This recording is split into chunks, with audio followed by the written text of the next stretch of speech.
우리 성경 찾을까요? 성경 마태복음 27장 45절에서 56절까지. 매일 성경은 122페이지에서 123페이지. 마태복음 27장 45절에서 56절까지 다 같이 한음성으로 읽겠습니다. 시작. 제6시로부터 온 땅에 어둠이 임하여 제9시까지 계속되더니 제9시쯤에 예수께서 크게 소리질러 이르시되 엘리 엘리 라마 사박다니 하시니 이는 곧 나의 하나님 어찌하여 나를 버리셨나이까 하는 뜻이라.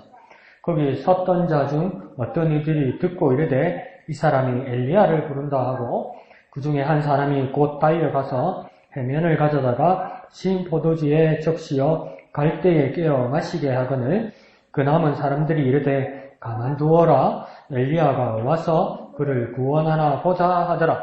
예수께서 다시 크게 소리 지르시고 영혼이 떠나시니라. 이에 성서 비장이 위로부터 아래까지 찢어져 둘이 되고 땅이 진동하며 바위가 터지고 무덤들이 열림에 잦은 성도의 몸이 많이 일어나되 예수의 부활 후에 그들이 무덤에서 나와서 거룩한 성에 들어가 많은 사람에게 보이니라.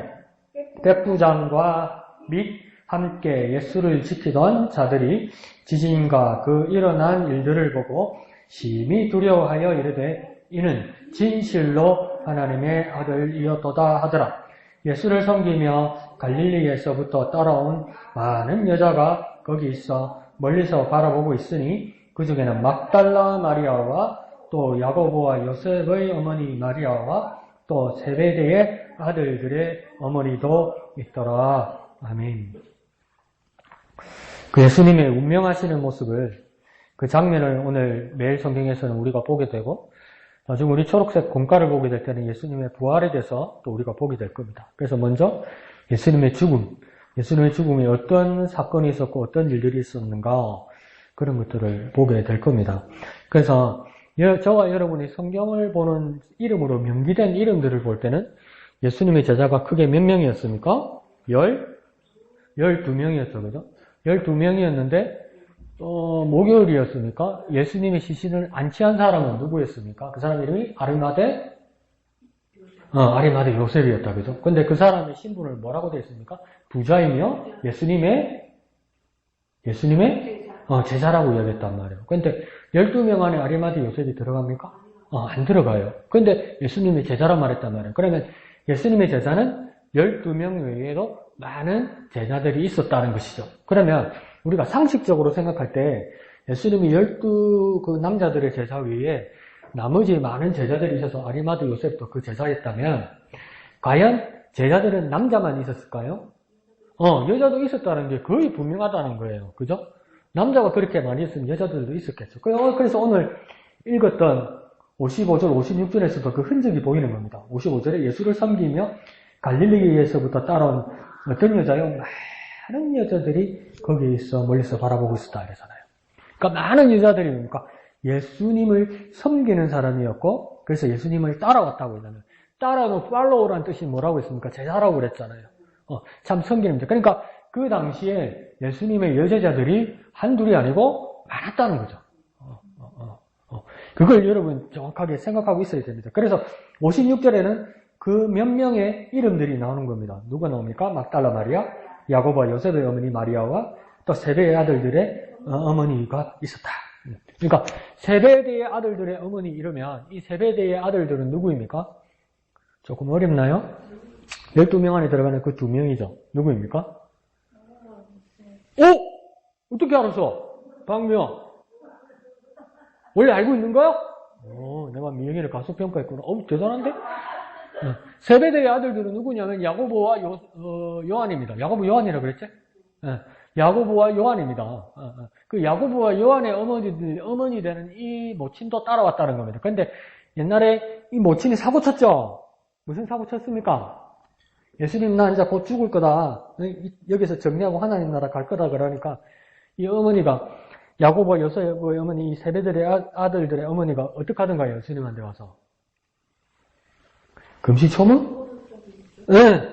주님 나라 여실 때 우리 아들 둘을 하나는 오른쪽에 하나는 주님의 옆편에 앉게 하여 주십시오. 그러니까 내가 마시는 잔을 네가 마실 수 있느냐 알지도 못하면서 그러니까 막 자리 갖고 싶어서 할 수 있습니다. 막 이러잖아요. 그런데 그게 누가 그걸 제안했던 겁니까? 엄마가 했죠. 그러니까 그러고 나서 나머지 10 제자들이 막 붕괴하고 막 서로 싸우고 이랬다고 그랬잖아요. 그래서 예수님이 그들을 정리하기 위해서 뭐라고 그랬습니까? 하나님 나라에서 높아지고자 하는 자는 낮아져야 된다고 이야기했죠. 섬기는 자가 돼야 된다고 이야기했잖아요. 그 사고 쳤던 사람이라고요. 친구들끼리 막 싸우게 만들었던 사람이 세베대의 아들들의 어머니라고요. 근데 그냥 사고만 친 분이 아니었다는 거예요. 예수님을 따르는 사람이었다는 거죠. 그 어머니도 여제자였다는 것이죠. 예수님의. 그러니까 훌륭한 가문을 하나 만드는 겁니다, 이게. 아주 훌륭하죠. 그러니까 여러분에게도 예수님이 제자로서의 삶을 사는 그 비전을 가져야 되는 겁니다. 그러면 어떤 실수가 있을지라도 아주 훌륭한 일에 또 이름이 정확하게 나오는 겁니다. 주님께서 성경에 기록되어서 사람들한테 널리 읽혀지는 것도 중요하지 뭡니까? 주님이 기억에 남아있다는 거죠. 그런 모습이 나오는 겁니다. 그래서 여자자들도 참 많았다 이러는 겁니다. 그런데도 남자 제자 12명은 다 어디 갔습니까?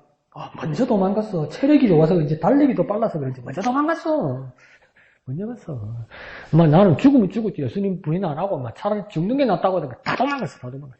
나중에 알고 보니. 그러니까 예수님 부활하고 나서도 못 믿어가지고 문을 꼭 잠그고 있었잖아요. 근데 예수님이 통과하고 들어오버리잖아요. 기겁을 할 노릇이죠. 저 같으면 기겁을 할 노릇이죠. 예수님 부인하고 있다가 숨었는데 나타나. 그러면 우리 어떤 생각 들겠습니까? 너 이리 와, 너 이리 와, 너 이리 와. 사실은 니 어떻게 했어? 이러고, 아이고. 그 얼마나 황망하겠습니까? 그러고 또 예수님 잠시 자리를 비운 사이에 12명이 다 같이 안 있었던가 봐요. 몇 명 어디 가 있다고 하고 도마가 또 나타났죠. 도마가 뭐랍니까? 예수님 부활했다니까. 뻥치지 말고. 무슨 부활 같은 소리를. 사람이 어떻게 사냐. 그러니까 뭐라니까. 그럼 예수님이 3번이나 죽었다가 살아날 거라고 살아계실 때 우리에게 말씀하지 않았냐. 그 도마가 뭐라 그랬을까요? 성경에는 안 나와 있지만. 뭐라 그랬을까요? 여러분의 도마가 뭐라 그랬을까요? 아이고, 순진한 인간아. 그걸 고지 콧대로 믿나, 그걸. 우리 친정어머니 아버지가 돌아가셔도 뭐라고 이야기하냐. 내 마음에 살아계시다고 그러지 않냐. 이러는 거죠. 예수님이 그 뜻으로 말한 거지. 살아났냐, 그게? 예수님은 우리가 3년 동안 생활하시면서 동고동락했으니까 예수님에 대한 그 추억과 따뜻했던 기억이 내 마음에서 사라지지 않는다. 그게 살아계신다. 그게 부활했다는 뜻이지. 그게 진짜 살아났겠냐? 그런 식으로 이야기했겠죠. 그러니까 도마가 뭐랍니까? 자꾸 우기니까 내가 예수님 손에 못자국하고 옆구리에 창자국 내가 그 만져보면 내가 믿겠다 이러죠. 이 말은 뭡니까? 예수님이 만약에 나타나면 내가 믿겠다는 뜻입니까? 아니죠. 안 온다는 뜻이지. 부활은 안 했다는 뜻이지. 그게 무슨 뜻과 똑같습니까? 내 손에 장을 지진다 이 뜻하고 같은 거예요. 너 어떡하노? 며칠 후에 예수님 나타났네? 이리 와, 너 이리 와. 이러던 거 아니에요. 그 많은 제자들 중에서도 깜짝 놀라면서도 도마가 얼마나 내가 도마면 무서워가지고 숨도 못 쉴 거야. 이러고 있을 거예요. 그런데 예수님 뭐랍니까? 자, 도마 너 이리 와, 이러잖아요. 응? 그러니까 성경에는 안 나와 있지만 제자들하고 얼마나 심하게 싸웠겠습니까? 예수님 부활을 본 제자들은. 야, 봤다. 내가 거짓말 하겠나, 니한테. 예수님 부활하신 거 봤다니까. 내가, 네 앞에서 내가 사기치겠냐? 막 이랬을 거 아니에요. 근데 예수님이 도마하고 제자들이 나타나면 내가 베드로고 내가 요한이 뭐 그랬습니까? 선생님, 임마 이게, 선생님 못 믿는다고 그랬어요. 임마 이게, 이랬을 거란 말이에요. 싸웠겠지, 심하게. 그러니까 예수님이 도마, 이리 와. 이거 만져봐. 손 넣어봐. 창자국 넣어봐. 이러잖아요. 그러면 도마가 그러면서 뭡니까? 나의 주시오. 나의 하나님이십니다. 이래요. 그렇게 하겠는데 예수님 뭐랍니까? 그러면 됐다 이러지 않고 완전 창피지죠. 뭐랍니까? 너는 본 거로 믿느냐? 보지 않고 믿는 자는 더 복되다 이렇게 해버릴 거야. 우리는 진짜 손 넣어보고 믿었습니까? 손 넣어보려도 어디 갔는 거 안 보이는데? 그런데도 우리는 그걸 안 믿습니까? 믿지요. 그럼 우리는 도마보다 뭡니까? 더 복된 믿음을 가지고 있는 거라는 거예요. 그래에 대한 긍지와 자부심을 가져야 돼요. 우리가 보지 않고 그 믿는 믿음. 그게 우리에게 있구나.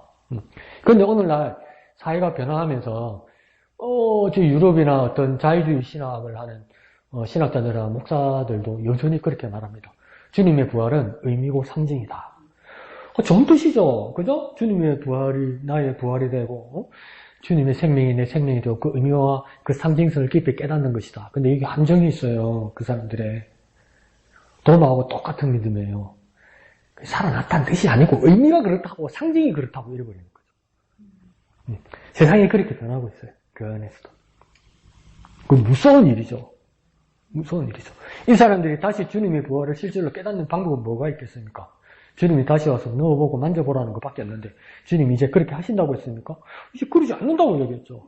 두 번 다시 십자가에 못 박게 하지 않는다고 이야기했잖아요. 바울도 그렇게 이야기했잖아요.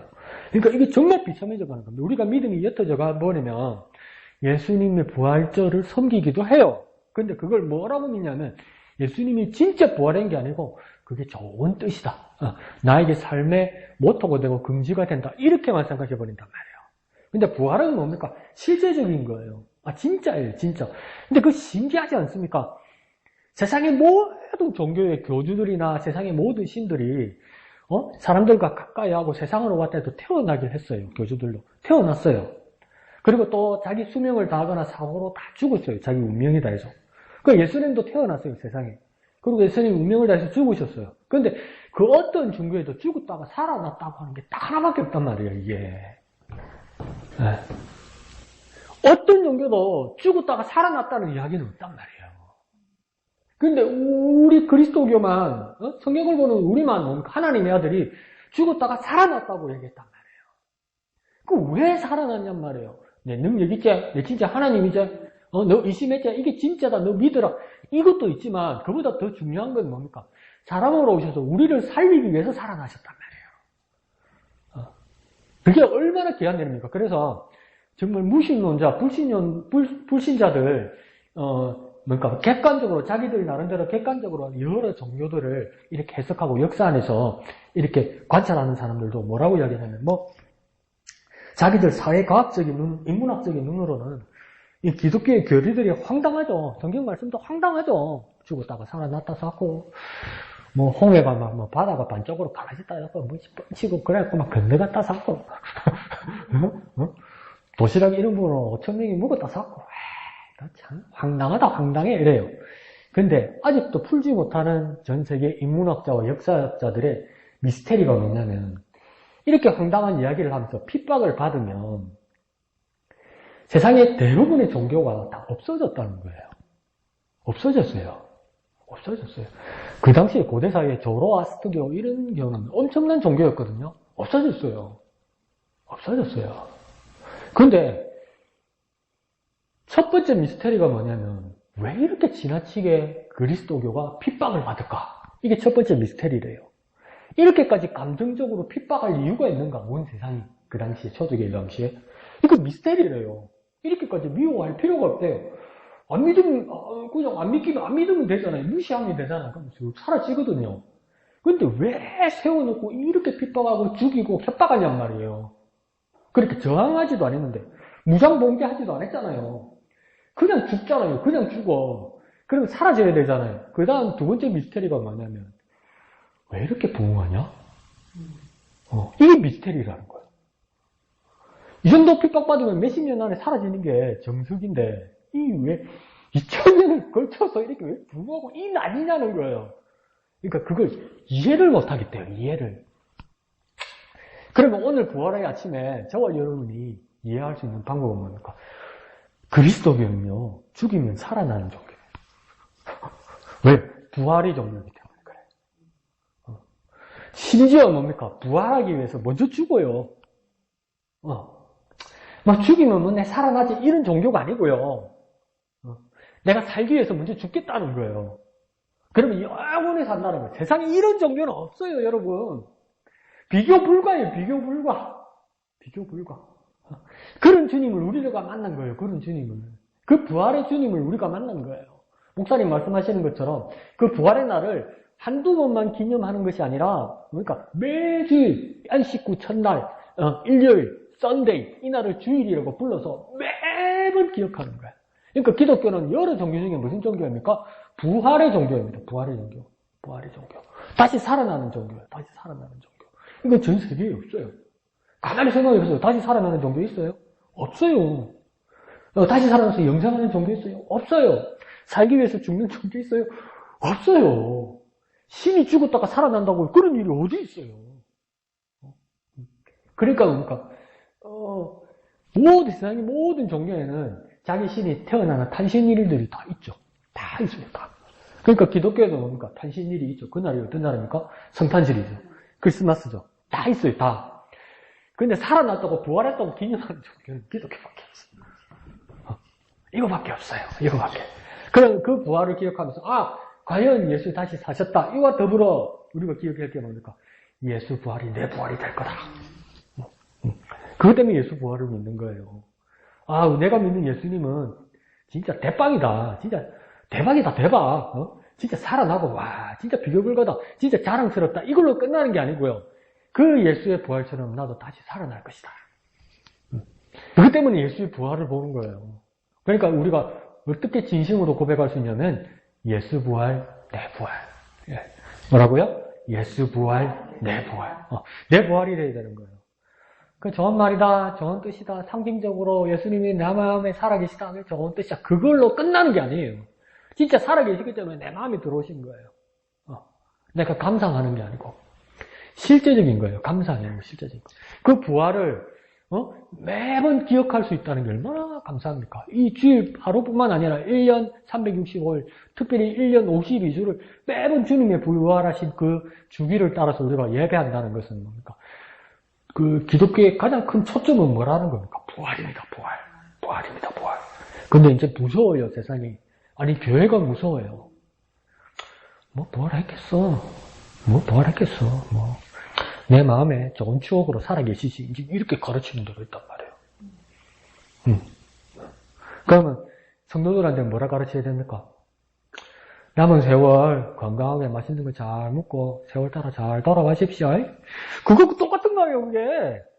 그냥 착하게 사세요. 그리고 한 세상 잘 살다 간다. 뻗치 한다. 목사님 말하는 한 세상 살다가 잘 살다가 간다. 이렇게 가르치는 거하고 같단 말이에요. 그런데 바울은 모르겠습니다. 우리가 부활이 없으면 세상에서 가장 슬픈 자라고 그랬어요. 가장 슬픈 자라고 그랬어요. 부활이에요. 부활. 우리의 마지막 소망은 뭡니까? 부활이에요. 부활. 그 부활의 도장을 찍어주시기 위해서 무엇입니까? 예수님께서 죽었다가 살아나신 거예요. 그래서 사람으로 오셨단 말이에요. 사람으로. 왜? 내가 사람이니까. 내가 사람이니까. 사람으로 죽었다가 사람으로 살아나신다고. 그러니까 누굴 위하여? 사람이 날 위하여요. 이거 진짜 내 거예요. 예수님의 부활이 진짜 내 거예요. 내 거. 내 걸로 믿고 내 걸로 깨닫고 살아야 돼요. 여러분. 내 걸로 믿고 내 걸로 깨닫고 살아야 돼요. 예수 부활은요. 내 거예요. 예수 부활은요. 내 거예요. 하나님 이러면 안 돼요. 예수 부활은요. 내 거예요. 내 거. 예수 부활은 누구 겁니까? 강 목사 거. 오래 살지 말고. 여러분 겁니다. 자, 그러면 오늘은 나눔만 3개만 가지고 한번 해봅시다. 큐티를 얼마나 잘해왔나? 불시 점검하는 날입니다. 자, 나눔 1번 다 같이 읽어볼까요? 시작. 죄 때문에 사망과 흑암에 갇힌 세상을 구하기 위해 죄 없으신 예수님이 대신 하나님과 단절되는 고통을 겪으셨습니다. 예수님이 십자가에 달리셔야만 한 이유, 즉 하나님을 떠나 죄와 죽음 아래 있는 세상의 어둠과 참혹함은 무엇인지 이야기해 봅시다. 질문이 왜 이렇게 어려워요? 바로 어렵게 썼다, 그죠? 첫 번째 정리는 뭐냐면, 예수님이 십자가에 못 박혔던 그 모습은 뭐냐면, 예수님이 세상에 죄를 짊어지고 십자가에 못 박힌 거잖아요. 예수님 그 자체 그분으로는 십자가에 못 박힐 이유가 없잖아요. 왜요? 죄가 없으신 분이니까. 근데 왜 십자가에 못 박힐 수 있었습니까? 세상죄, 우리의 죄를 짊어진 모습, 그것 때문에 십자가에 못 박힌 거예요. 그러면 십자가에 못 박히자 체한다는 그 순간은 예수님과 하나님 사이에 뭐가 있었다는 겁니까? 단절이 있었다는 거예요. 죄 때문에 떨어져 나갔다는 거예요. 우리도 왜 멸망하게 되었습니까? 죄인이 되어서 하나님과 관계가 멀어진 거 아니에요. 그와 마찬가지로 뭡니까? 예수님께서도 세상죄, 우리의 죄를 짊어짐으로 맨 밑에 줄에 하나님과 단절되는 고통을 겪었다는 건 뭐냐면 하나님과 떨어져 나가는. 왜? 세상죄 때문에, 자기 죄도 아닌데. 그래도 제 모습만 가지고 있어도 하나님과 단절되는 거예요. 왜? 하나님은 거룩하신 분이니까. 근데 이거요, 우리가 영적으로 정말 잘 깨닫고 잘 인지하고 어떨 때는 필요할 때는 우리가 느껴야 되는 게 뭐냐면 제일 큰 고통이 뭐냐는 겁니다. 인생에서 제일 큰 여러분 개인적으로 한번 물읍시다. 여러분 제일 고통스러웠을 때가 어떤 때입니까? 그리고 제일 고통스러울 것 같은 때가 언제입니까? 여러분 개인으로. 개인 삶에서 이때까지 살아온 것 중에 제일 고통스러웠던 게 뭐였어요? 아플 때. 어떻게 아플 때? 뭐 아플 때? 언제? 그러니까 육체적으로 언제? 정확한 병명과 입원 병원과 진단서 및 이런 거. 어떨 때 고통스러워? 그때 신장염? 신부전증? 그때? 방광염? 인숙 집사님, 어떨 때 제일 고통스러웠어요? 딸내미 자궁수술할 때. 엄마는 다르네. 자기 아픈 거 이야기 안 하네. 괜찮만 했는 거 봐요. 어떤 게 제일 고통스러웠어요? 딸 아플 때? 너무 느려가지고 너무 집사람이 아픈 것보다 딸 아픈 게 더 고통스럽다. 그 엄마는 달라, 그죠? 내 아픈 것보다. 그러니까 엄마가 나중에 더 애가 타면 어떡합니까? 차라리 내가 아팠으면 좋겠다. 그렇게 이야기하죠. 그 예수님이 우리를 대신해서 죽었다는 거, 엄마는 조금 철없는 저보다는 조금 더 느끼겠죠. 엄마는 할 수는 없지만 그러고 싶죠. 예수님도 그러고 싶은데 뭡니까? 그랬더니 이게 말이 안 되는 짓을 한 거예요, 예수님이. 그래서 어떤 목사님이 뭐냐면 예수님의 죽음은 낭비라는 거예요, 낭비. 자기 있는 것을 다 써버렸다는 거예요. 자기를 위해 남겨두지 않고. 그때가 고통스러웠다. 맞죠? 영화장이 어떤 때 고통스러웠어요? 언제가 고통스러웠어요? 인계하는 증상 맞을 때. 무섭죠? 저도 이번에 수술 전에 이제 검사를 몇 가지를 해요. 하면 꼭 들어가는 거 그 피검사 있잖아요. 나는 살면서 아무리 철이 들어도 근데 주사바늘 들어가잖아요. 그럼 그 바늘을 본 적이 없어요. 매번 고개 돌리고 있지. 그걸 내가 본 적이 없어요. 본 적이. 그러니까 찌르는 아픔도 있지만 찌르기 전에 바늘 씹은득하는 그게 이게 얼마나 두려운지 내가 본 적이 없어요. 딱 고개 돌리고 있었지. 공포와 고통이 같이 있는 거죠, 주사바늘. 여러 가지 고통이 있죠. 근데 오늘 십자가에서 예수님의 고통, 가장 큰 고통은 뭐였을까요? 우리 생각할 때는 손에서 피가 흐르고 머리에서 피가 흐르고 채찍 맞은 것이 고통이라고 우리는 생각할 것 같잖아요. 고통스럽죠. 그거 말도 못하죠. 저도 이한경 기사님 오늘 아침에 웃으면서 이야기했지만 이게 한 5년에서 7년 내가 고생한 거거든요. 났다가 아프다가. 그러다가 이제 최종 진단을 받으면서 수술 안 하면 안 된다 이렇게 이야기하니까 그 사이에 뭐가 얼마나 많이 나빠졌겠어. 똑같죠, 그죠? 근데 그 소리 듣고 나니까 너무 아픈 거야. 이주일 사이에 뭐가 얼마나 나빠졌겠어요. 듣고 나니까 아픈 거예요. 듣고 나니까. 그러니까 어떤 어르신들은 돌아가실 때까지 암이나 이러면 암이라고 말씀 안 드리는 경우가 있잖아요. 듣고 나면 현저하게 막 상태가 확 떨어지는 분들이 있잖아요. 견뎌서 이겨내는 분도 있지만은 그런 분들은 말씀 못 드리죠. 심리 상태가 그러면. 근데 그 듣고 나니까 더 아픈 것 같고 눈도 아픈 것 같고 이런 거 이거 심리적인 거죠, 상당히. 근데 그게 하나의 공포의 고통이라고 할 수 있죠. 근데 예수님이 당하는 가장 큰 고통은 오늘 보면 어떤 고통이 있냐면 오늘 맨 밑에 줄에 해설했는가 하면 예수님이 겪는 가장 큰 고통은 뭐였을까요? 맨 밑에 줄에 해설했는 거 보니까 예? 크게 이해금 지사님 뭐라고요? 그게 무슨 말이에요? 예수님의 고통은 채찍 맞았거나 창이 찔리거나 못 박힌 그 아픔보다 더 아픈 고통이 뭐라고요? 그게 무슨 말이죠? 하나님과의 단절. 아버지가 아들 보고 니는 이제 내 새끼 아니라고 그럴 때 그게 제일 무서웠다는 거 아니에요. 너 죄를 짊어졌기 때문에 거룩한 아버지인 나하고 함께 할 수 없다고 그러니까 그 관계를 끊어버렸다는 거 아니에요. 그게 예수님이 가장 고통스럽대요. 십자가상의 어떤 다른 어떤 통증보다도. 그러니까 저와 여러분에게도 정말 영적인 사람이고 그리스도인이라면 우리가 가장 주의하고 우리가 가장 접근서는 안 되고 우리가 가장 두려워해야 될 것이 뭐냐면 하나님과 내가 끊어지는 거예요. 관계가. 그게 가장 고통이에요. 근데 우리는 괜찮아요. 별일 안 하는데 예배 시간에 매일 한숨 자봐도 별일 없고 늦게 와도 얼마나 없고 교회 안 와도 별일 없던데. 그 단절이 주님과의 단절이 별일이 없다는 것을 내가 느끼는 순간 그 순간을 두려워하면 돼요. 근데 예수님은 뭡니까? 그 단절하는 그 순간을 가장 두려워했다는 거예요. 그걸 이렇게 어렵게 써놨습니다.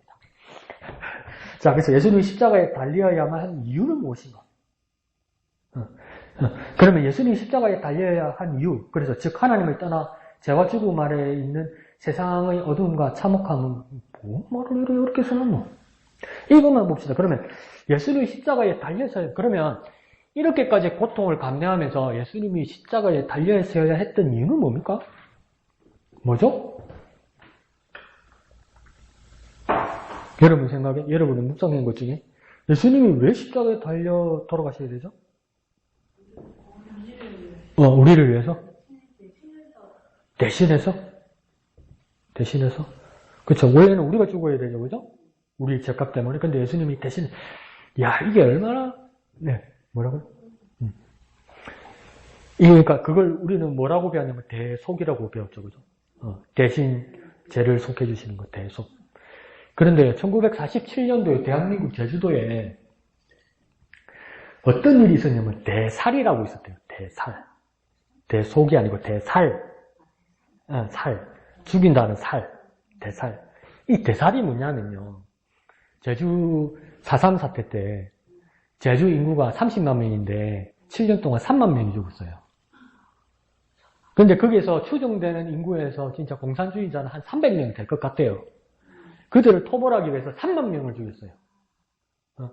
근데 나중에 막 악에 차가지고, 이 토벌대가 이 빨갱이를 잡아야 되는데, 빨갱이라고 잡으러 가면 젊은 남자들은 그러니까 몸이 가볍고 빠르니까 어디 숨고는 도망갈 거 아니에요. 예? 그러면 대신 뭡니까? 어린애나 부인이나 노인네 엄마 아버지를 잡아간단 말이에요. 예? 근데 이제 빨리 가자 그러면 노인네가 빨리 가십니까? 그럼 토벌대가 짜증이 나는 거예요. 그래서 뭡니까? 가다가 그 대3자의 어머니 아버지를 쏘아 죽이는 거야. 그게 뭡니까? 대살이라는 거야. 대신 죽인다는 거지.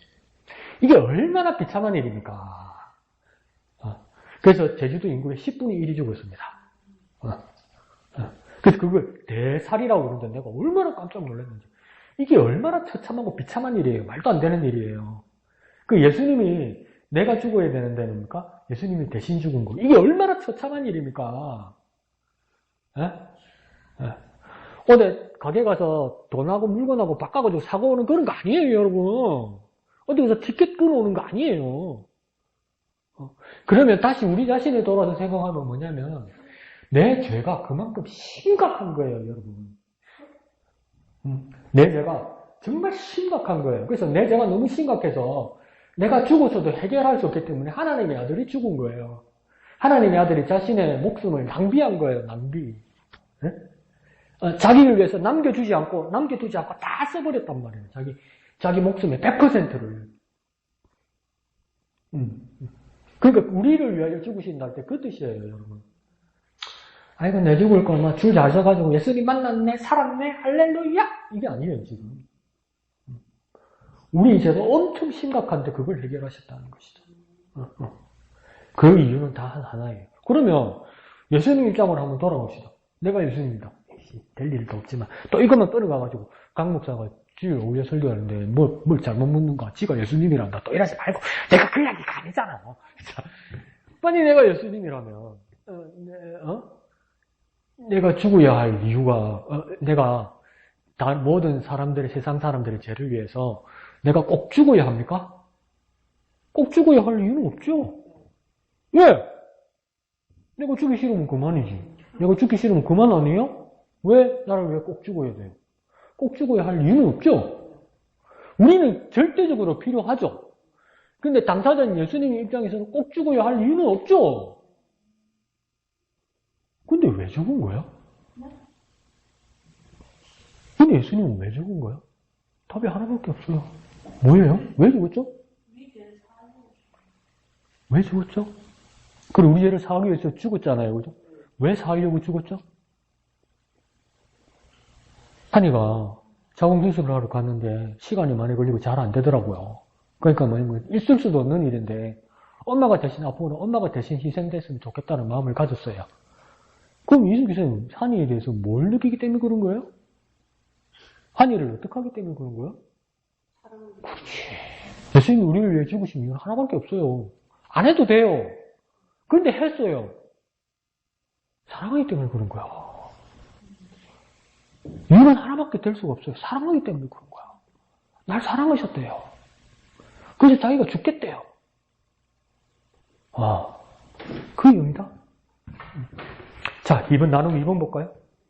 시작. 예수님을 그저 로마에 저항하다가 고통 속에 죽어간 정치범으로 여긴 사람들처럼 오늘날 세상 사람들은 예수님을 어떤 분으로 오해하고 있습니까? 그런 오해가 생기는 원인은 무엇인지 서로 생각해 봅시다. 첫 번째 질문은 뭐냐면요. 그 당시에 사람들은 예수님은 왜 죽었냐면 정치범이기 때문에 죽었다 했단 말이에요. 왜 정치범이라고 했습니까? 네가 유대인이 왕이냐? 그러니까 예수님은 뭐라 했습니까? 맞다! 이랬단 말이에요. 근데 그걸 잘못 해석해서 뭐랍니까? 이거 반란군이구나. 로마 입장에서 그렇게 생각된단 말이에요. 구테타군이구나. 그러니까 죽어야 된다고 그 당시 사람들은 그렇게 생각했단 말이에요. 그런데 오늘날 세상 사람들도 예수님은 훌륭한 분이라고 여겨요. 그죠?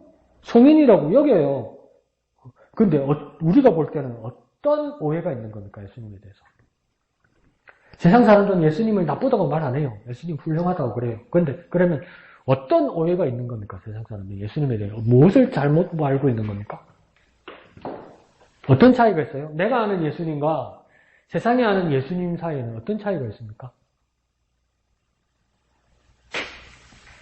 응답하라, 오바. 자, 내가 아는 예수님은 어떤 분입니까?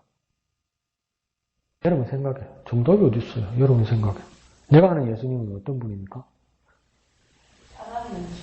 사랑이 넘치는 또. 무엇을 하신 분입니까? 내가 아는 예수님은? 무엇을 하신 분입니까? 작전 1번. 무조건 눈을 안 마주친다. 2번. 열심히 보는 척 한다. 3번.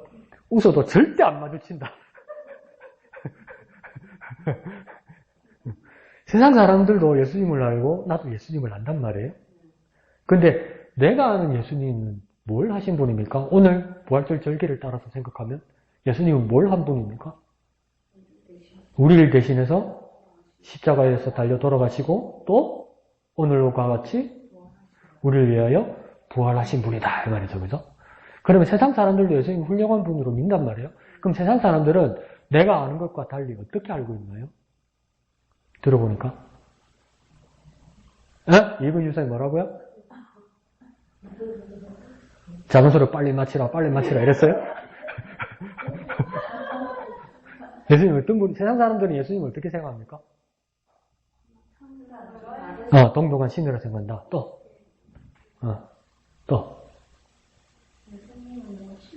예수님 싫어하진 안 하지. 싫어하진 안 하지. 훌륭한 분이라고 그러잖아요. 근데 어떻게 우리하고 다르냐. 세상 사람들은 내가 전도할 때 예수님에 대해서 뭐라 그러던가요? 아주 도덕적이고 훌륭하고 모범적인 분이라고 다 믿어요. 착하게 사신 분이라고 믿어요. 근데 이건 뭐냐면, 이런 예수님은 뭐냐면 내 개인 양심으로 내 마음에 드는 분이란 이 말이에요. 내 개인 양심으로 내 마음에 드는 분은 예수님이 아니에요. 그죠? 나는 하나님의 뜻을 따라야 되는 사람이지. 그리고 나는 내 죄에 대해서 몰랐지. 내 마음에 드는 것만 내가 그것으로 예수님을 보고 양심적이고 도덕적인 것으로 예수님을 봤으면 내가 내 죄에 대해서도 몰랐고 나는 구원받을 여지에 대해서도 아무것도 몰랐지. 근데 세상은 그 이상 알지 못한단 말이에요. 그리고 심지어 교회 안에서도 예수님은 어떤 대상이라고 이야기하냐면 다른 종교의 절대적인 신만큼 생각해요. 예? 교회 안에서 교인들도. 근데 그 절대적인 예수님이 뭐 해주기를 바랐냐면 기복적인 공급자로 생각한단 말이에요. 쉽게 말하면 뭡니까?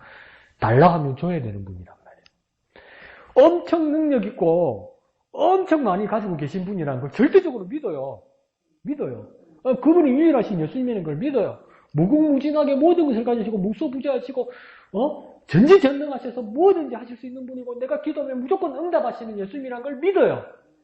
얼마나 훌륭해요. 그죠? 근데 그 다음이 문제예요. 그래서 네, 나 이러는 거예요. 그러니까 네, 나 이러는 거예요. 교회에서도 그런 일이 있단 말이죠. 근데 오늘 부활에 대해서 주님을 생각해 보면 뭡니까? 다 줬어요. 뭘로 다 줬습니까? 자기 목숨을 내줬잖아요.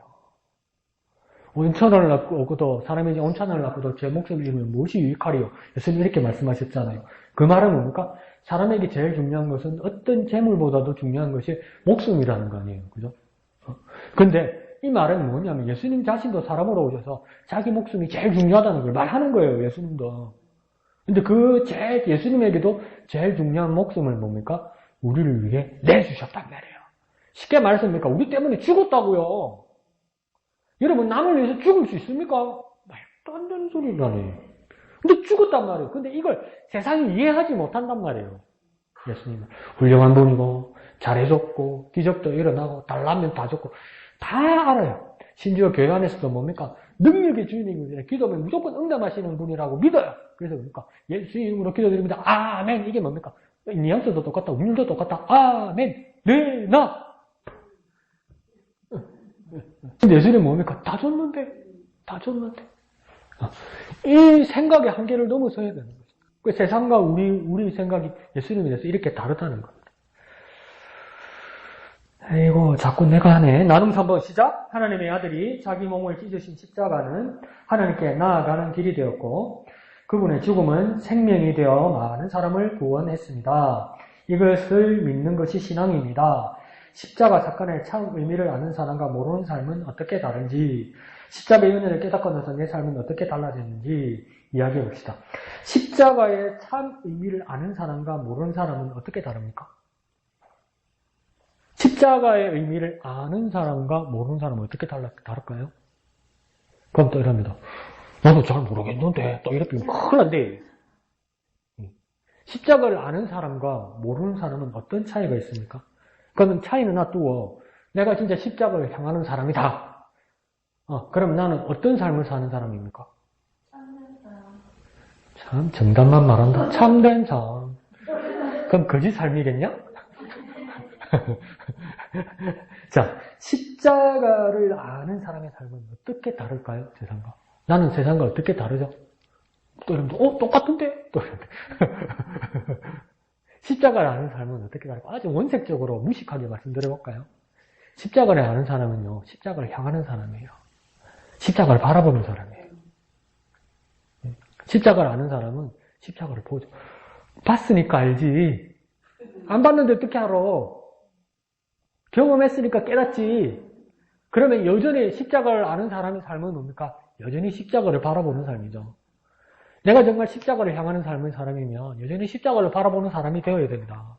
그러면서도 개신교의 십자가의 큰 의미는 뭐냐면 가톨릭 교회도 십자가의 형상이 있고 개신교 기독교회에도 십자가의 형상이 있어요. 여러분이 잘 알고 있죠? 그 차이는 뭡니까? 가톨릭 교회의 십자가 형상과 개신교의 십자가 형상의 차이는 뭡니까? 뭘 몰라요, 목사님. 하나는 성당에 가고 하나는 교회 가 있지. 그런 식으로 말하지 말고. 자, 어떻게 차이 있습니까? 몰랐어요. 똑같은 거예요? 진짜 몰랐어요? 진짜? 집에 가다가 한번 가만히 보세요. 성당 안이나 교회 안을 들어가서 십자가를 보면 천주교, 가톨릭교의 십자가에는 예수님 형상이 있습니다. 십자가에. 예수님 모양이 있어요. 근데 개신교에는 어디 가도 없습니다. 왜? 무슨 차이일까요? 천주교에는 십자가상에서 무엇을 중심으로 상징하는 겁니까? 예수님의 고난. 그러면 개신교회에 예수님이 없는 십자가는 뭘 상징하는 겁니까? 예수님의 부활을 더 강조하고 거기는 고난을 더 강조하는 겁니다. 큰 차이입니다. 그 어디 가서 기념품 사러 가가지고 막 예수님 형상에 있는 거 사가지고 목사님 선물입니다 사고 주고 이래라. 진짜 얘 사고 난리 나다. 그러니까 우리는 우리 그리스도인은 십자가를 보면서 십자가를 향하는 삶은 뭡니까? 주님께서 나를 위해 죽으셨지만 결국은 부활하셨다는 부활신앙을 가지는 거예요. 그러니까 십자가면 저 죽는 거 고생하는 거 고난 그것만 말하는 것이 아니라 그죠? 그래서 우리는 뭡니까? 주님의 부활을 보는 거예요. 십자가를 통해서. 엄청 뛰어넘는 거죠. 그죠? 상상을, 현실을. 엄청. 그래서 굳이 따지자면 천주교회는 예배를 뭐라고 부릅니까? 미사라 부르죠. 우리는 뭐라 부릅니까? 예배라 부르죠. 예배와 미사의 궁극적인 차이는 뭐냐면 미사는 뭐냐면 제사입니다. 제사. 여전히. 제사. 제사에는 뭐가 있어야 됩니까? 제사에는 물이 있어야 되지. 제물은 원래 산놈이었는데 죽여버리는 거지. 그래서 죽음의 제사, 죽음의 의식이 있다고 표현하는 거예요. 가서 또 뭐 양잡고 그런다는 게 아니고 진짜로 성당에서 그런다는 게 아니고 그 죽음의 의식이 있다는 뜻에서 여전히 제사가 있는 거예요. 그런데 그리스도인들의 개신교회의 이거는 뭐라고 보니까 예배라고 본다면서 예배의 가장 큰 의미는 뭐냐면 만남입니다. 교제와 만남. 하나님과 우리가 만난다는 뜻이에요. 그러니까 우리 여전히 제사할 것인가 이제 주님과의 만남을 가지는 예배할 것인가 큰 차이죠. 큰 차이죠. 큰 차이죠. 우리는 뭡니까? 제사하는 자가 아니고 예배하는 자입니다. 예배하는 자. 주님을 만나는 자입니다. 오늘은 뭡니까? 부활하신 주님을 만나는 날입니다. 그러니까 십자가를 향하는 삶이라는 게 그런 뜻이죠. 그러니까 날마다 십자가를 바라봐야 되는 거죠. 아이고 십자가 바라면서 아이고 또 고생해야 되나 또 죽는구나 그것만 말하는 것이 아니라 뭡니까? 부활하신 주님. 그와 같이 나도 부활한다. 그 주님을 내가 만난다. 큰 차이죠. 그러니까 뭡니까? 뭐 그거나 뭐 빵이나 떡이나 막 그거나 요나 같다. 뭐 역전이나 역압이나 똑같다. 이러면 안 됩니다. 그러다가 나중에 뭡니까? 뭐 부처님이 예수님 아이가 자꾸 또 이랍니다. 살다 벨시하는 소리 다 듣습니다. 명확하게 하시라고요. 저와 여러분이 믿으면요. 자, 우리 공과 볼까요? 공과를 보면 오늘 제 15과입니다. 제 15과 가면 성경은 고린도전서 15장 20절에서 22절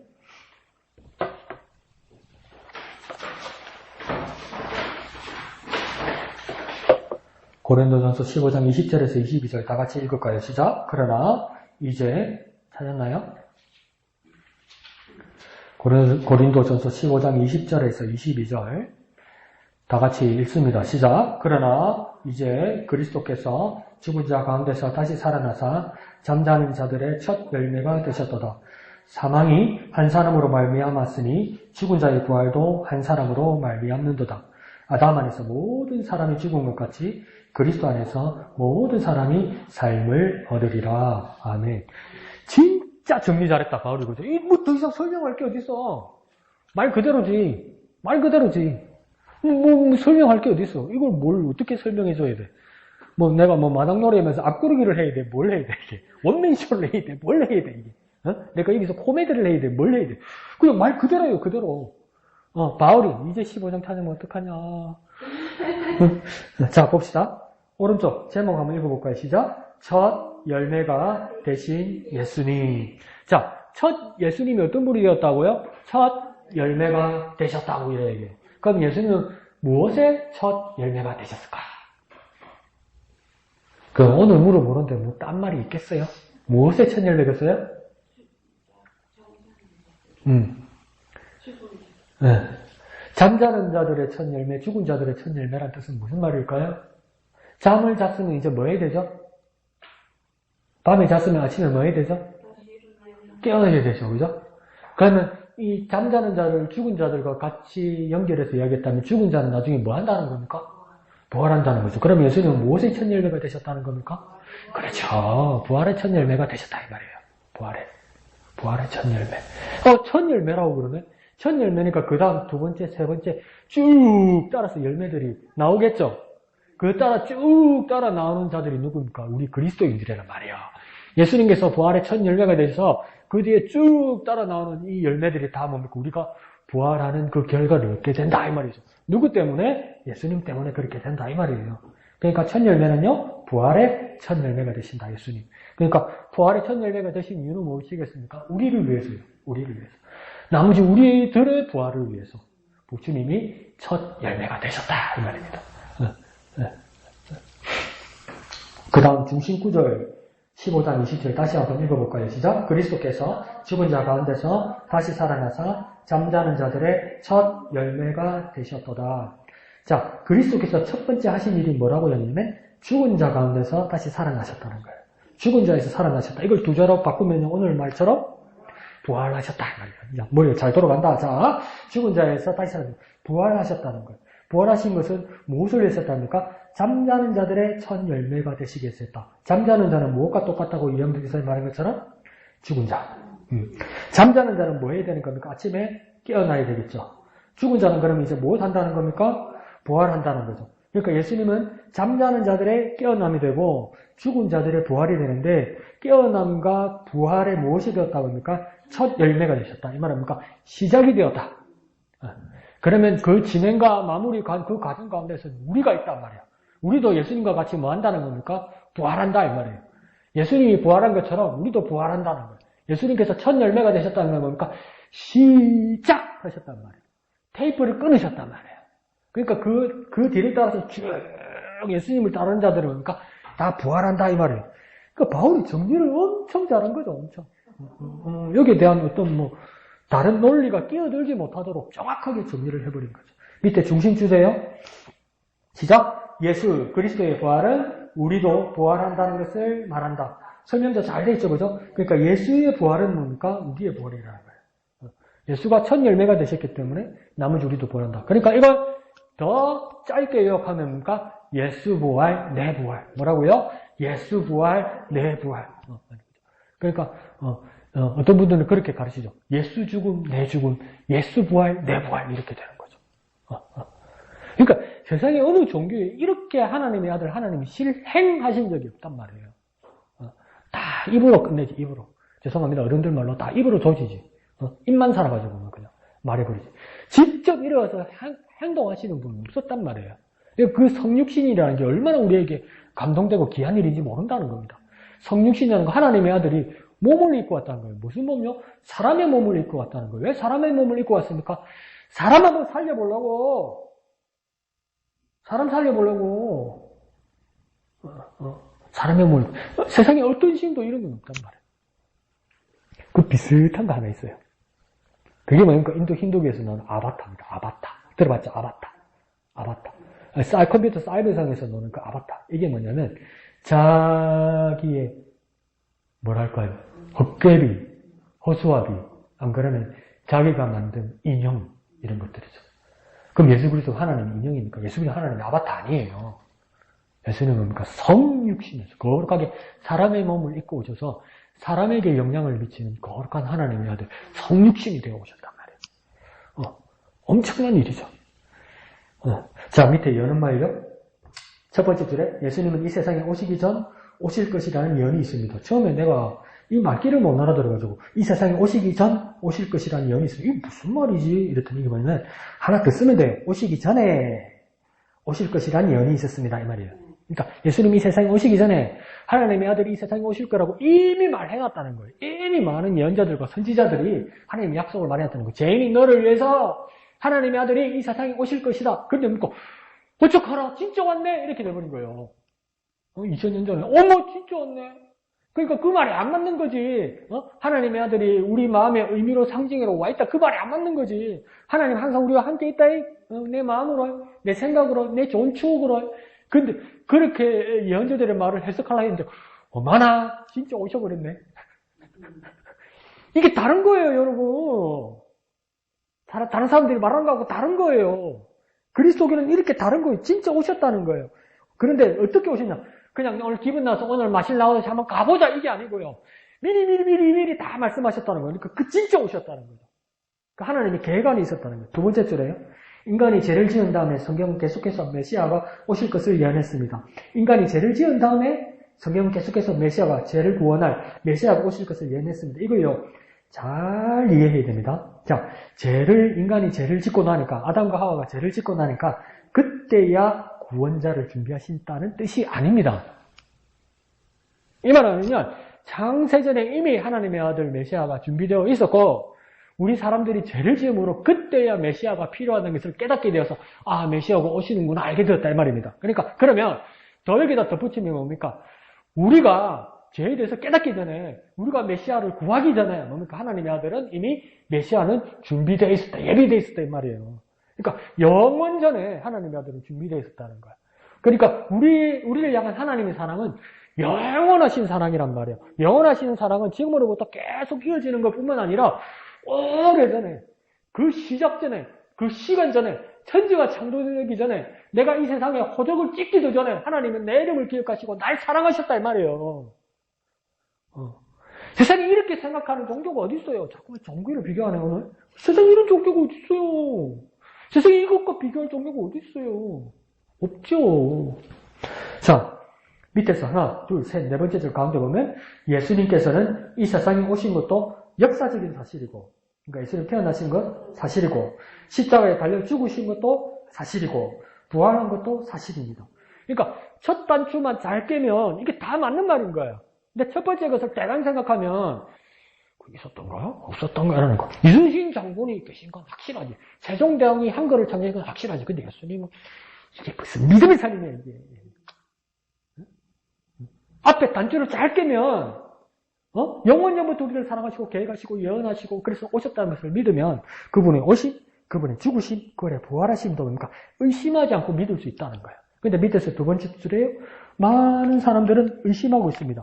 왜 의심하고 있습니까? 맨 밑에 줄에서 다음 장으로 넘어갑니다. 잘못 본 것이라고 사람들이 많이 말한다는 거예요. 잘못 봤겠지 이렇게 얘기해요. 헛개배를 바꿨지. 너무 보고 싶으면 그런 것들 있잖아요. 진짜 사랑하는 가족이 갑자기 돌아가시면 너무 슬퍼서 울다가 뭐랍니까? 죽은 엄마방, 죽은 아들방에 가서 누구야? 학교 가야지. 뭐 이런 말 한단 말이에요. 정신이 없어서. 그래서 첫 번째 줄에서 뭐라고 해야 됩니까? 헛개비를 본 것처럼. 그런 사람들이 많아가지고 예수님이 오셨고 예수님이 죽었고 예수님이 살아났다고 말하는 사람들이 있을 거라고 심리적으로 말하는 사람도 있단 말이에요. 그런데 그 밑에 줄에서부터 이제 무엇이 4개가 나오냐면 부활의 사실성. 예수님 부활의 사실성을 4개를 말할 겁니다. 첫 번째는 뭐냐면 두 번째 줄 가운데 다운표 있죠. 성경대로 요거 1번입니다. 성경대로. 1번이고요. 그 밑으로 하나, 둘, 세 번째 줄 가운데 가면 그리고 있죠. 많은 사람에게 보입니까? 그 밑으로 세 번째 줄. 네, 그 2번을 칩니다. 많은 사람에게. 그리고 많은 사람에게서 밑으로 하나, 둘로 내려가면 부활이 거짓말 이렇게 돼 있죠.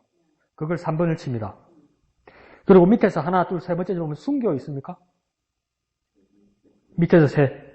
네, 순교 4번 칩니다. 자, 1번은 뭐라고요? 성경대로. 2번은요, 많은 사람에게. 3번은요, 숨겨놓고 부활했다. 시체를 숨겨놓고 부활했다.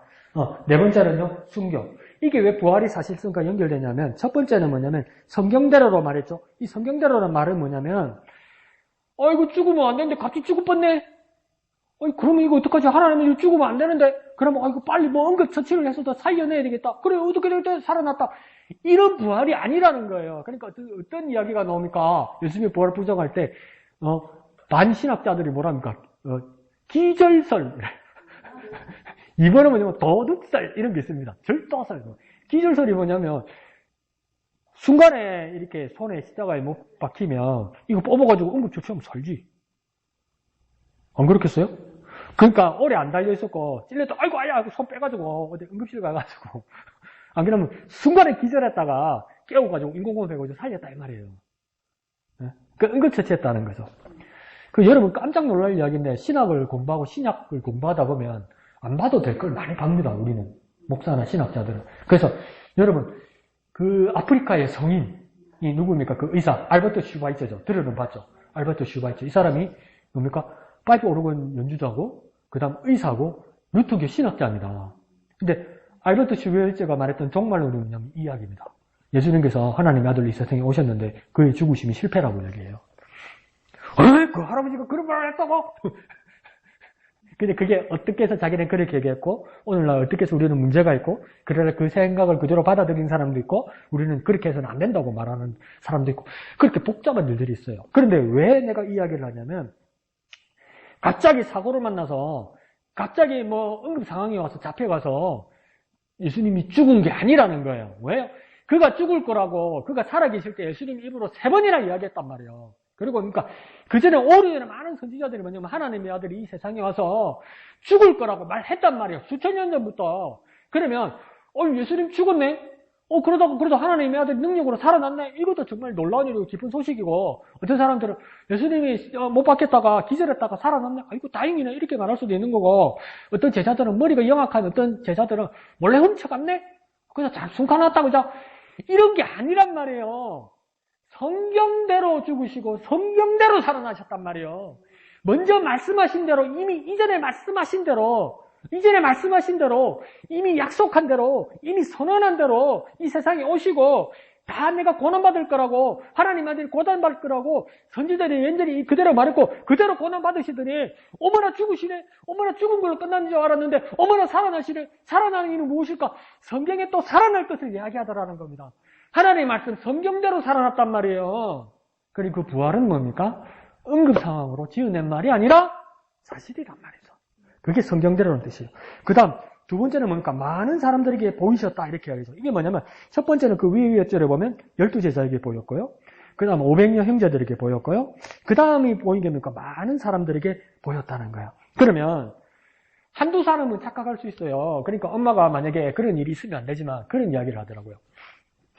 부모님이 죽으면 산에다 묻고 자식이 죽으면 가슴에다가 묻는다고 이야기하잖아요. 근데 어떤 어머님이 뭐라냐면 자식을 일찍 잃었는가 봐요. 그러니까 뭐라냐면 자식이 죽는 날 큰 바위 덩어리가 내 가슴에 탁 박히더라는 거예요.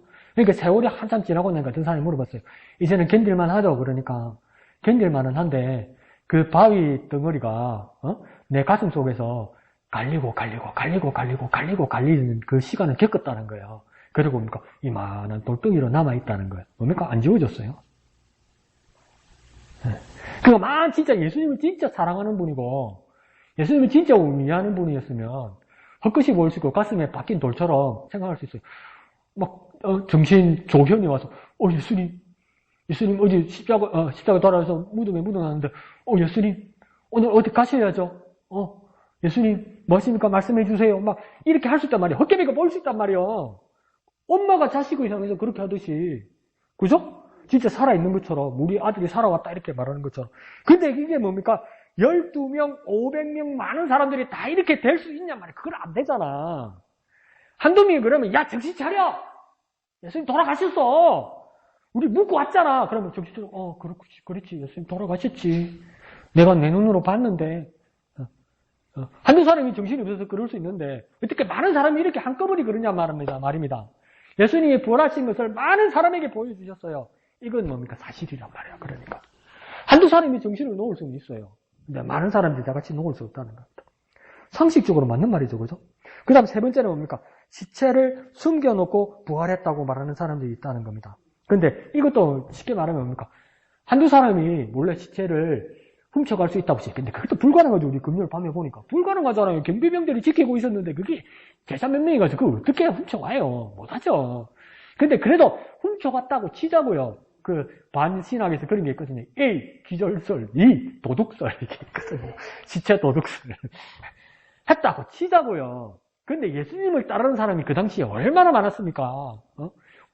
예수님이 벌떡 5개와 물고기 2마리로 남자만 5,000명을 배불리 먹였으니까 2만 명 가량 이상 먹였단 말이에요. 그리고 나중에 베드로가 사도행전에서 설교하면서 막 사람들을 모을 때 2만 명, 3만 명씩 이렇게 모았단 말이에요. 근데 그 사람들이 다 예수님을 부활했다고 믿는단 말이에요. 근데 한두 사람이 예수님의 시신을 훔쳐서 어디 숨겨놓고 예수님이 부활해서 이 시신이 없는 거라고 말하면 이거 몇 사람하고 입을 맞춰야 되는 겁니까? 그러니까 우리 기독교 단체, 우리 교회 안에 들어오려면 예수님 부활했다고 말해야 된다. 예수님이 죽었지만 부활했다고 말해야 되는데 이걸 몇 사람하고 입 맞춰야 된다는 겁니까? 이게 불가능하잖아요. 그러니까 이걸 사실로 믿는 사람들이 모는 거 아니에요. 그리고 억지로 믿으라고 이렇게 해놓으면 한두는 꼭 나타납니다. 양심선언? 이러면서. 우리 강목사님 시키대 죽었는데 분명히 죽었고 강목사님이 예수님 시신 훔쳐갔거든요. 그리고 자기 방 저기 냉동실에다가 숨가놨거든요. 근데 부활했다고 말해야 우리 교회 넣어준다더니 지금 와서 생각하니까 저거 사기꾼이라요. 저거 한두 사람 꼭 있다고요. 수많은 사람들 중에. 근데 그런 사람이 어딨냔 말이에요. 그러니까 예수님 진짜 무엇입니까? 부활하신 거죠. 네 번째는 뭡니까? 이게 가장 큰 거죠. 순교라는 거죠. 부활이 거짓말이라면 어떻게 순교할 수 있냐? 순교 뭡니까? 예수님 부활했다는 것을 부정하지 않고 목숨 걸고 죽는다는 거 아닙니까? 예수님 부활을 증거해서 죽는다는 거 아닙니까? 죽는다는 거. 그러니까 예수님 부활했다고 부정해라 하니까 어이구 부활하신 주님을 봤는데 내가 어떻게 부정합니까? 그러면서 그만 죽어버린 거 아니에요. 맞아서. 저녁당에서 죽어버린 거 아니에요. 그런데 예수님 부활이 가짜라면 이 거짓말에 목숨 걸 일이 어디 있습니까? 거짓말에 목숨 걸 일은 없죠. 진실이기 때문에 목숨 거는 거죠. 그 초대교회에 폴리캅이라는 순교자가 있었는데 저스틴 마터인가? 저스틴인가 폴리캅인가?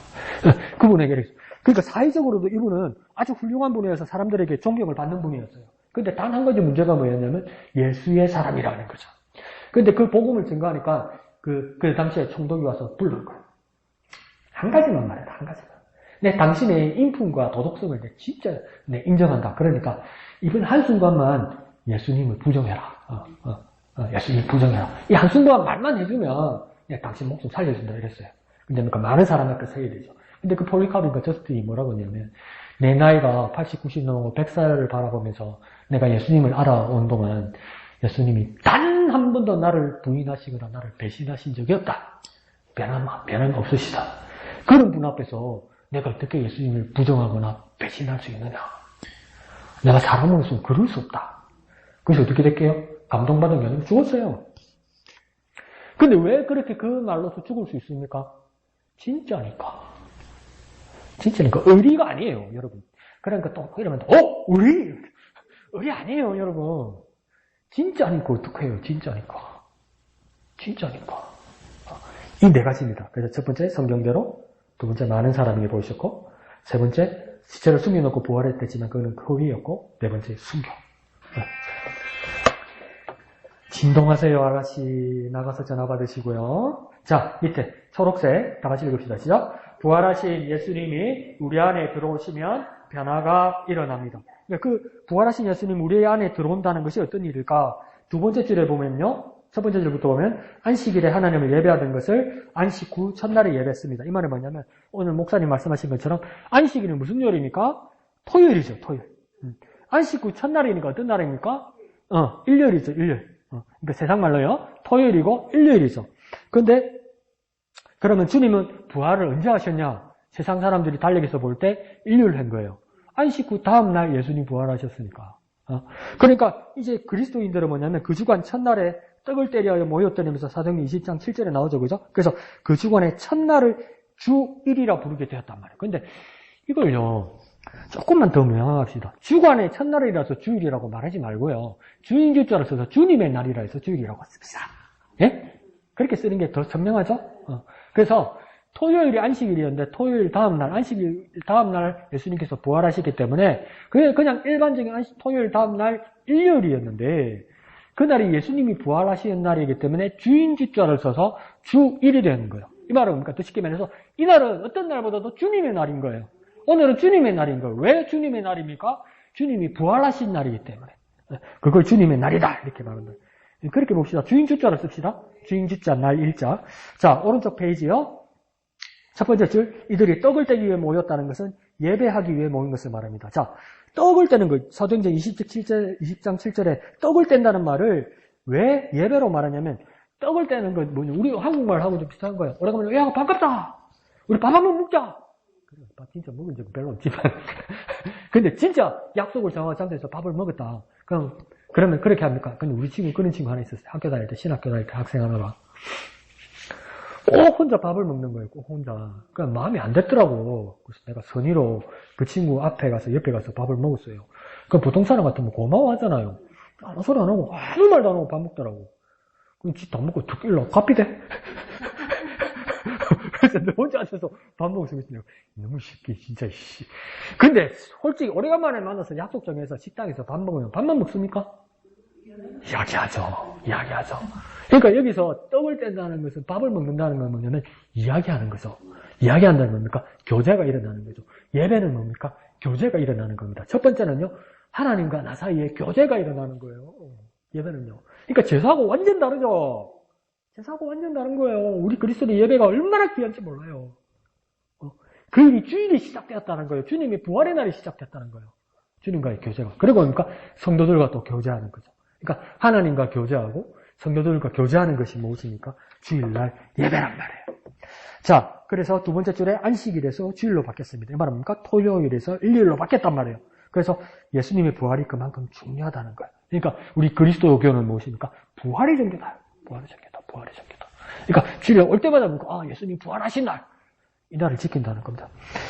그 다음 단락, 부활의 의미를 설명을 잘해주는 말씀이 있습니다. 다운표 있죠?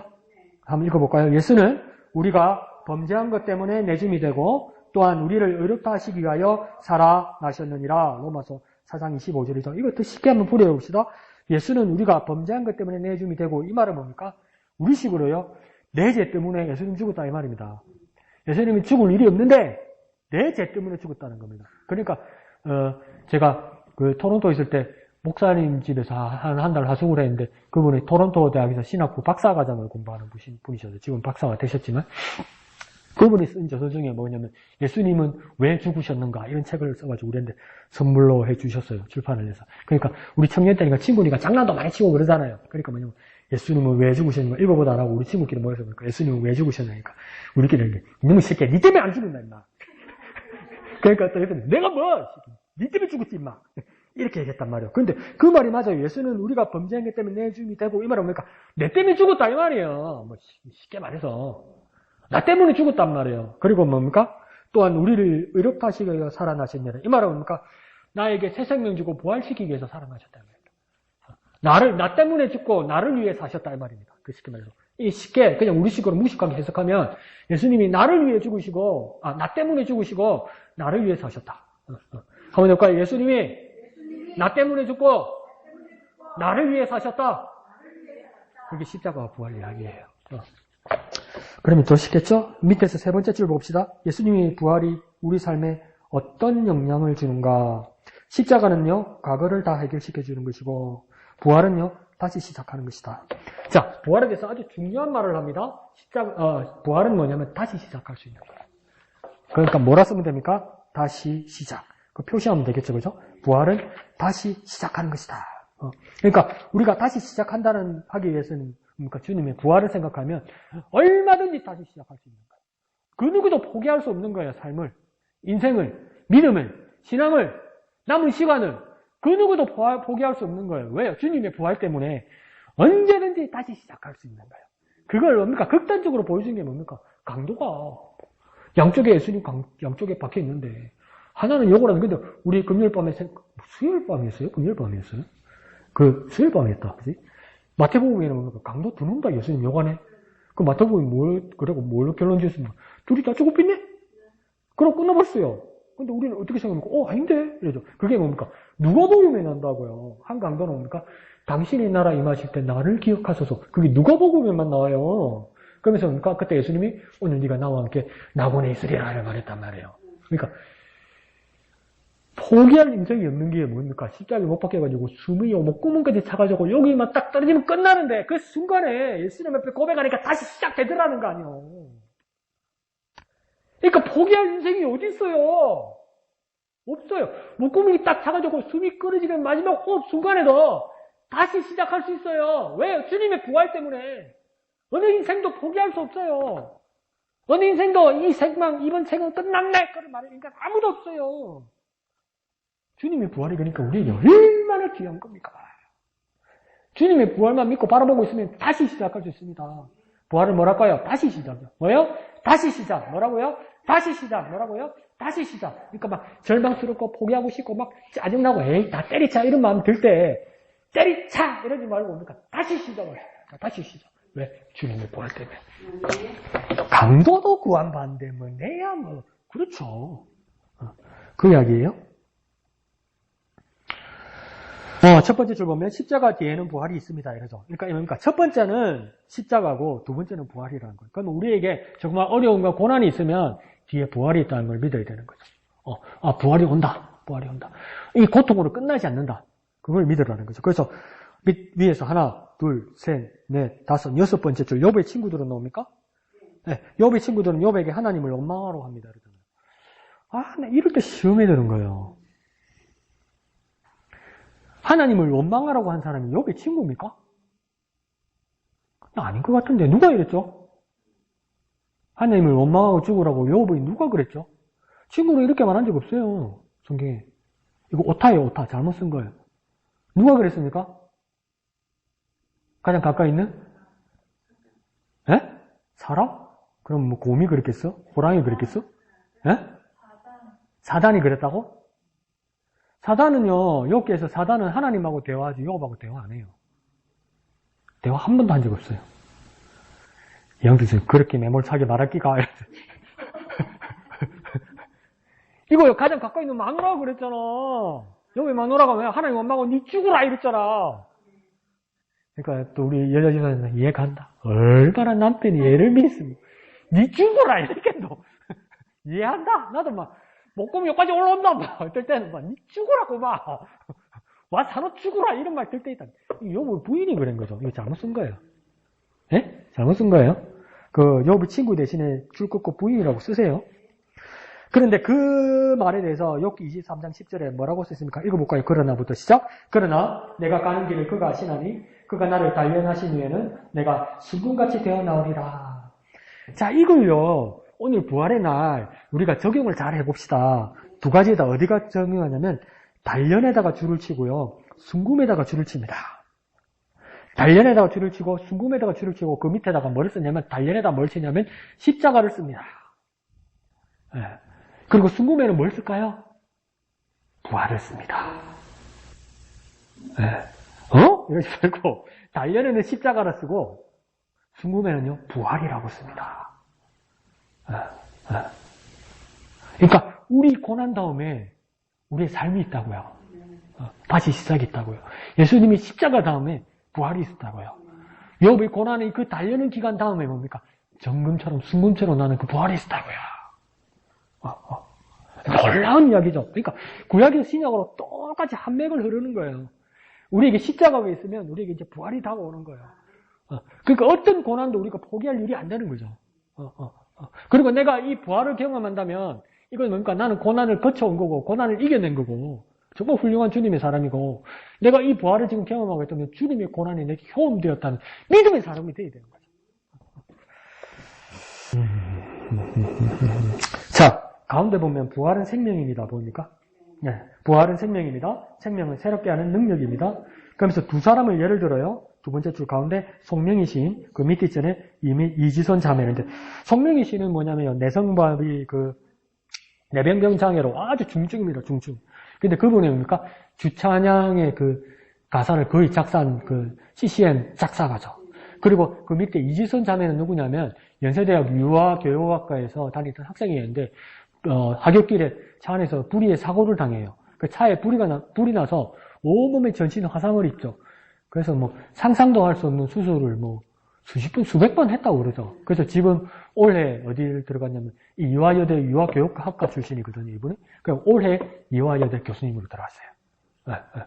그래서 이렇게 부활의 생명을 누리는 사람입니다. 이랬는데, 자, 이거 잘 보세요. 이거 잘못하면 오해하는 게 뭐냐면, 그러면 장애인은 보통 사람처럼 살면 안 되고, 억수로 성공에 존경받고 주목을 받는가? 이런 문제가 생긴단 말이에요. 성공주의? 그럼 평범하게 살면 부활을 경험하는 게 아닌가? 이건 그 뜻으로 이야기한 게 아니고요. 송명희 시인이 주님을 알고 주님을 믿었다고 해서 그 내병된 장애가 나았습니까? 그대로예요. 이지선 자매도 지금 외형은 뭐냐면 그 화상 입기 전에 그 얼굴 모습을 그대로 복원할 수가 없어요. 그래서 그 옛날 얼굴이 없어요. 화상 흉터가 그대로 남아있어요. 그대로 있어요. 그럼에도 이 사람들이 왜 부활의 생명을 누린다고 말할 수 있는 겁니까? 주님의 뜻으로 주님의 마음으로 삶이 바뀌었다는 거예요. 생각이 바뀌었다는 거예요. 그래서 그걸 어떻게 표현하냐면 밑에서 하나, 둘, 셋, 넷, 다섯 번째 보면 새로운 보입니까? 새로운 눈으로 봅니다. 보입니까? 밑에서 다섯 번째 줄. 보입니까? 밑에서 다섯 번째 줄. 하나, 둘, 셋, 넷, 다섯 번째. 보입니까? 네, 보이죠? 자, 읽습니다. 시작. 새로운 눈으로 봅니다. 새로운 눈으로 보기에 다르게 보이는 것이고 좋게 보이는 것이고 아름답게 봅니다. 보이는 눈을 바꾸셨다고요. 보이는 부활의 능력이.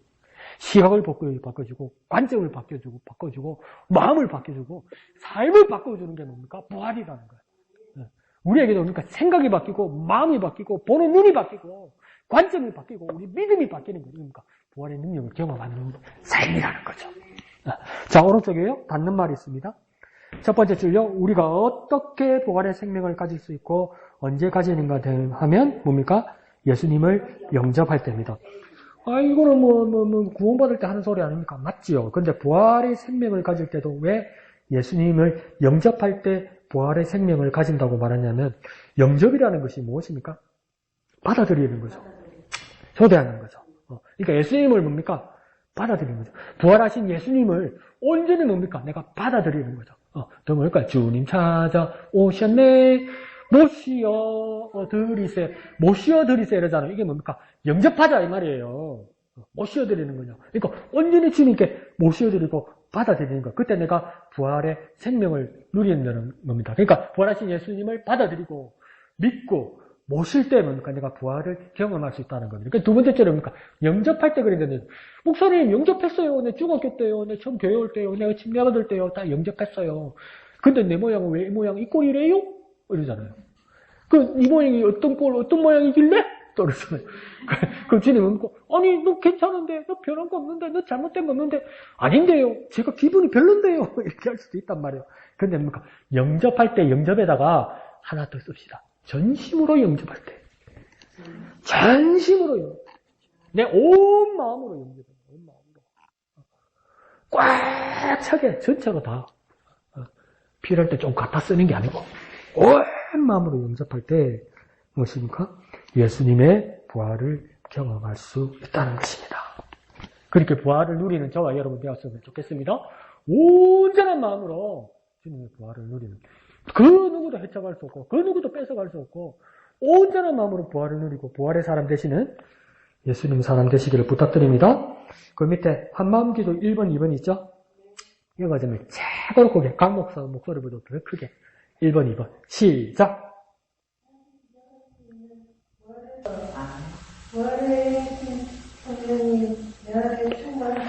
아멘. 자, 부활이라는 것이 무엇입니까? 다시 시작할 수 있는 것이고, 부활이 여기시 성령님께서 내게 충만하게 역사하여 주시옵소서. 이 시간 다 같이 기도하겠습니다. 거룩하신 아버지 하나님 은혜를 감사합니다.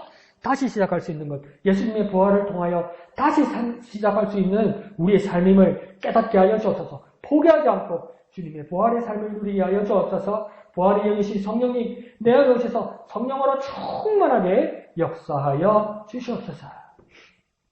거룩하신 아버지 하나님 은혜를 감사합니다. 우리 가운데 함께 하시고 부활의 참 의미를 깨닫게 하여 주셔서 감사합니다. 포기할 인생도 없고 그만둘 인생 아무도 없음을 깨닫게 하여 주시니 감사합니다. 다시 시작할 수 있는 부활의 능력, 부활의 생명을 누리게 하여 주시옵소서. 부활의 영이신 성령님 내 안에 오셔서 충만하게 역사하여 주시옵소서. 모든 것을 감사드리며 거룩하신 예수님의 이름으로 기도합니다. 아멘. 하늘에 계신 우리 아버지의 이름을 거룩하게 하시며 아버지의 나라가 오게 하시며 아버지의 뜻이 하늘에서와 같이 땅에서도 이루어지게 하소서. 오늘 우리에게 일용할 양식을 주시고 우리가 우리에게 잘못한 사람을 용서하여 준 것 같이 우리 죄를 용서하여 주시고 우리를 시험에 빠지지 않게 하시고 악에서 구하소서. 나라와 권능과 영광이 영원히 아버지의 것입니다. 아멘. 주님 감사합니다. 주님 홀로 영광과 도와주시옵소서.